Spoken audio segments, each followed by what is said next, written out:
what I'm going to talk about is I'm going to talk about online marketing, marketing in general. I think one of the challenges of all startups is most of you guys are good programmers, most of you guys have good products, but my view is that you do not have a business until you have a customer. And this is actually what I'm going to talk about. So this is my presentation is marketing lessons from Silicon Valley. All right, so a little bit about myself. Why am I qualified, or hopefully qualified, to talk about this? So as Vitaly mentioned, I've actually now lived in Silicon Valley, now in San Francisco, for about 14 years. I spent about 2 years at an e-commerce company running online marketing, and I spent about 10 and a half years at Yahoo doing sales and marketing, and I built and ran a bunch of business groups over there. I left Yahoo about 2 years ago, and I sit on a bunch of boards and advisory boards in the ad technology, media, and e-commerce space. I also mentor at a lot of startup accelerators, and I do consulting actually for a lot of large companies like Nielsen. And so over time, as I've been doing this for the last sort of decade and a half, I've been very, very fortunate to notice several trends and several things. So what I'm going to talk about are a couple of trends that are really changing and driving the marketing landscape, and then how that's actually also going to affect how you guys as startups or even large companies are doing marketing. So, as I mentioned to you, lots and lots of change happening, and a lot of it's been driven by technology. So, one of the observations I've made over the last while, and I talk a lot about these 5-year cycles of, like, if you think about technology, particularly starting in '96, you see the rise of a lot of massive platforms. So things like in '96 to 2001, you saw the growth of portals. So you saw Yahoo and Lycos and AOL come up to become very, very dominant companies. And then from 2001 to 2006, another 5-year cycle, you see companies like Google became very, very dominant. 2007, 2012, you saw massive companies like Facebook, Twitter, LinkedIn come to power. And now, since last year, you're seeing the beginning of another cycle, which in my view is mobile. And this is changing a lot of the ways that you're actually able to affect and actually reach your customers. Right? This is a great book. If you haven't read this book before, haven't picked it up, really, really important to read and understand. It's called The Age of Platforms. So in the Valley, there's what we call the 4 horsemen. And so the example that we use is Zynga, right? Zynga is a gaming company, pretty good company. Used to be a great company, probably now a good company. And they actually grew on the back of Facebook. So what a platform is a company that actually owns an ecosystem that allows other businesses to build businesses on top of them. And that's really important to understand, especially for you guys if you're startups or in the technology space. And this has always been the case in technology, more so now in sort of these days. And so these are what we call the 4 horsemen, which is Google, Facebook, Apple, and Amazon, where there's actually strong businesses, or actually complete businesses completely reliant on these platforms. And this is important to understand. And what is good from a marketing perspective is in the old days, I remember, when I started off doing online marketing back in '99, to reach a very, very big audience, we used to have to go and call and, reach, I would have to go and call 20, 30 different sites. And now, for the first time, I've seen the last 4 or 5 years, you've seen these massive platforms, Google, Amazon, Facebook, which reach, in many cases, at least 100 million users. And so you're seeing this ability now to reach global customers through just one platform. And that is very unprecedented, and that gives incredible power for startups to be able to tap into this. So one of the challenges, though, is what I call the supermarket effect. Because with the rise of all these platforms, rise of all these new products, I'll give you an example of the App Store, right? The Apple App Store. There are over 1 million apps in the App Store. And the challenge now is, consumers are flooded with too many choices, too many products being developed. And so it's very, very hard for you as a startup or even as a large company to stand out when you roll out a new product, to actually stand out. Right? So this number, 75%, what does this mean? This came from Harvard Business School. And this is a site that was done in 2011, where they actually found that 75% of new product launches from consumer packaged goods and pharmaceuticals, and I think this number is actually relevant for most industries, actually fail. And fail in the sense that they don't make more than $15 million a year in revenue. And this is a small amount of money when you think about how many hundreds of millions of dollars are actually spent in producing and creating these products. And I think one of the reasons for that is there's a very, very clear split, a separation of marketing and product. And I thought about my experience at Yahoo. When I was at Yahoo, my first couple of years at Yahoo was in the marketing group. And what would happen is a product people would actually build this product, and they throw it over and go, hey, marketing guy, go market this and go make a lot of money, get a lot of users, and that's your job, right? And I think the separation is actually what is causing a lot of these issues and what is causing a lot of these failures. You hear a lot in the startup world about product to market fit. If you look at the old traditional world, or most companies, they fail because they do not have product to market fit. But at the same time, when you see all these failures, yet something's happening in Silicon Valley as you see lots and lots of companies growing like mad. So examples here, you see YouTube, Instagram, LinkedIn, Pinterest, Facebook, Udemy. You probably recognize all these companies. What is the difference between these companies and other companies? And I'll tell you what it is. It's this. There's a term which I actually hate, but it's actually a very good term. It is a very different term than marketing. It's called growth hacking. All these guys have growth teams. All these guys do something slightly different than traditional marketing. And so if you want, these are two books I also strongly recommend. Sean Ellis is actually the guy who first coined growth hacking. And why he coined this, he was one of the first employees, he was one of the first marketing guys actually at Dropbox and Zobni, some very, very well-known companies in the Valley. And what he found was that for a lot of startups, which in many cases don't have money, a lot of cases, just in a very different sphere, they didn't have all the marketing power that a lot of these traditional companies had, but yet they were hiring all these traditional marketers. So he basically coined the phrase a growth hacker. Let me talk a little bit about what this growth hacker thing is.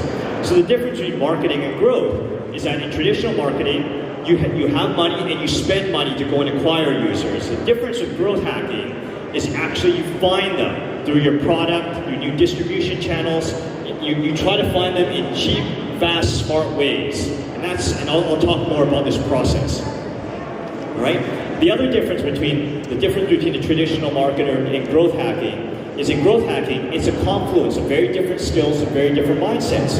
One, there's a marketing mindset, very, very important, understanding customers, but there's also a strong part of analytical data piece. And the other part, there's a product and developer piece. They need to have some basic understanding of APIs, basic understanding of technology and plugins. Really, really important. And this is actually what is critical in these roles and what is drove a lot of the growth of these products. So the other part that is also important to understand from a marketing perspective is, or growth hacking perspective, is what stage of a company you are. This is actually probably one of the best frameworks I've actually seen by a guy named Brian Balfour, probably one of the new sort of emerging stars in this area. And what he talks about is that, the way that you act as a startup, things that you do as a marketer / growth hacker in the early stage, while you're trying to get traction, while you're trying to get the product to market fit, is very different than once you figure out product to market fit as you prepare yourself for growth versus when you're actually growing. And so even though I keep on deriding paid advertising, there is a point when you really, really need to scale your business, you actually have to spend some money for marketing, but not in the early stage. And so understanding where you are as a company is really critical. And based on that stage, your tactics and strategies and channels that you access will be slightly different. All right, and I think the other sort of myth you hear about these startups or these companies like Facebook and LinkedIn, where everyone assumes like it's all up and to the right, where everything goes like it's sort of a straight S-curve up. That is actually far from the truth. Most of these companies have very jagged sort of, they grow, they plateau, they grow, they plateau. That's actually the reality of most of the startups is the growth hacking method, and there's a couple reasons for this. A lot of the times they're very lucky. They find these new platforms and they're able to ride these new platforms. So you think about companies like LinkedIn. LinkedIn grew on the back of the platform of email. You look at Zynga. Zynga completely grew on the platform of Facebook. Or you look at Airbnb. Everyone hopefully knows Airbnb. Airbnb grew on the back of Craigslist. And PayPal on the back of eBay. So understanding platforms, as I alluded to earlier, there's so many platforms now, which is an amazing thing for startups to take advantage of. If you do sort of, you pick the right sort of path and integrate these in the right way. And here's another sort of framework. What I want to provide for you guys is a framework of how you think about marketing, how you think about the customer lifecycle. And this is a framework that is actually created by Dave McClure of 500 Startups, who's going to be talking, a good friend of mine. Acquisition, activation, retention, revenue, and referral. If you think about the entire customer lifecycle this way, it's a great framework to look at your business and what stage you are, where you focus your energy and effort. Because for some companies, the big focus is on acquiring users. But in many cases, that isn't the problem. One of the biggest things I see for a lot of startups, or at least a lot of startups that I'm involved with, biggest problem is actually the activation or retention. So they're spending all this money and spending all this effort to actually bring in all these users, but the issue is these users are not staying. It's a big, big problem. That basically means you're wasting your money.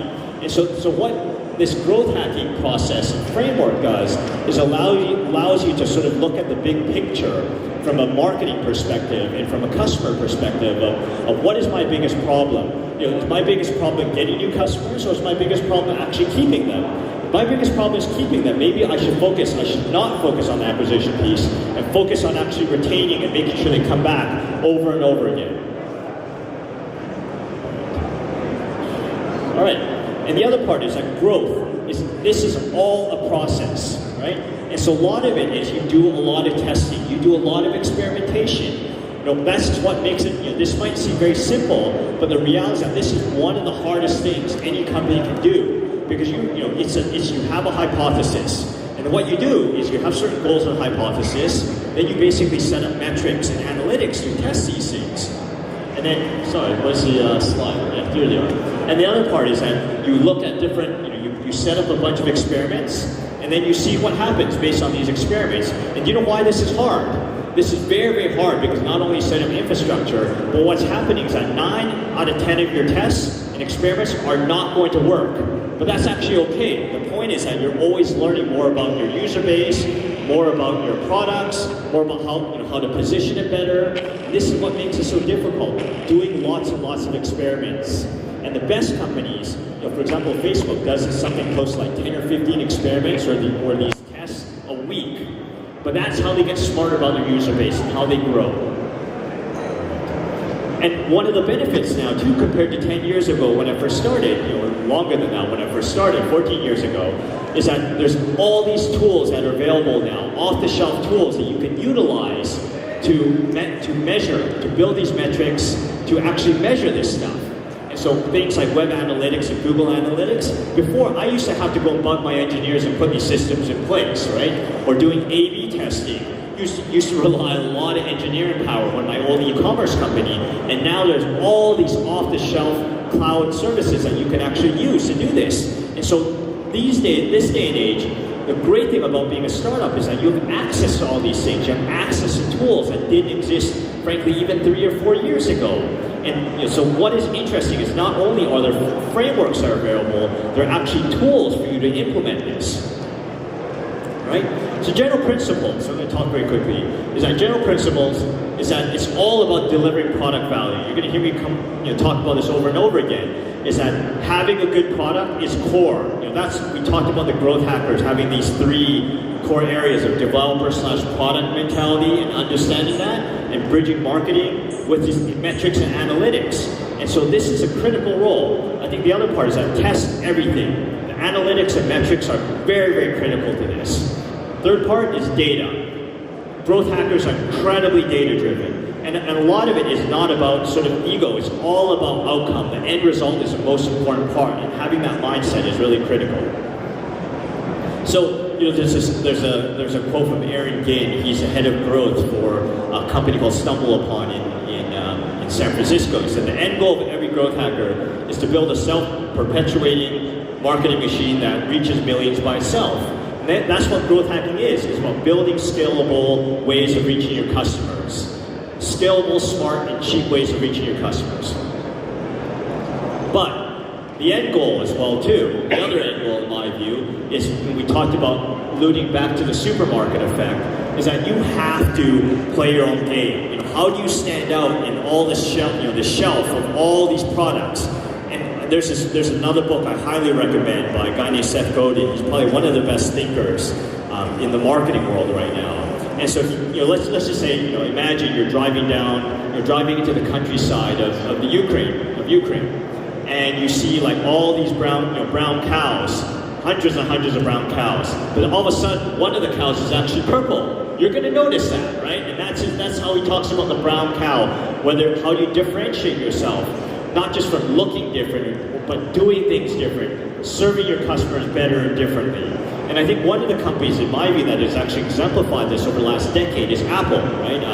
You remember when the iPod first came out, or when the MacBook first came out. In the old days, it used to be every single PC was black, right, or gray.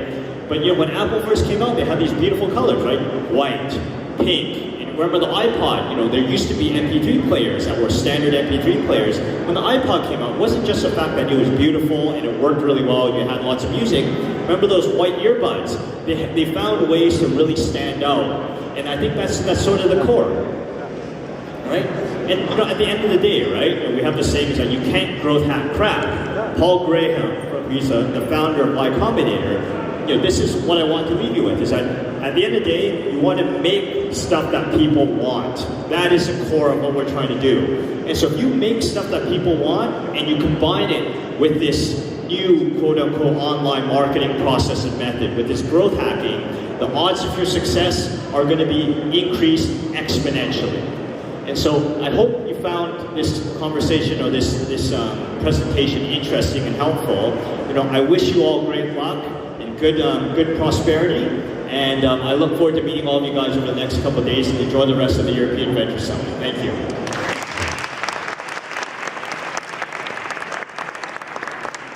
All right, Marvin, thanks. Always great knowledge. Don't go away. So.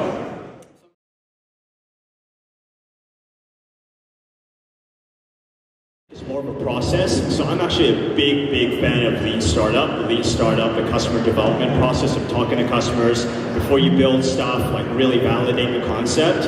And I don't think, especially when you come, just an observation, especially when you come from an engineering or product-driven sort of culture, I think the issue is that a lot of times you're more biased to actually building more features as opposed to asking people what they want. So a lot of engineers build something that solves their own problem. Correct.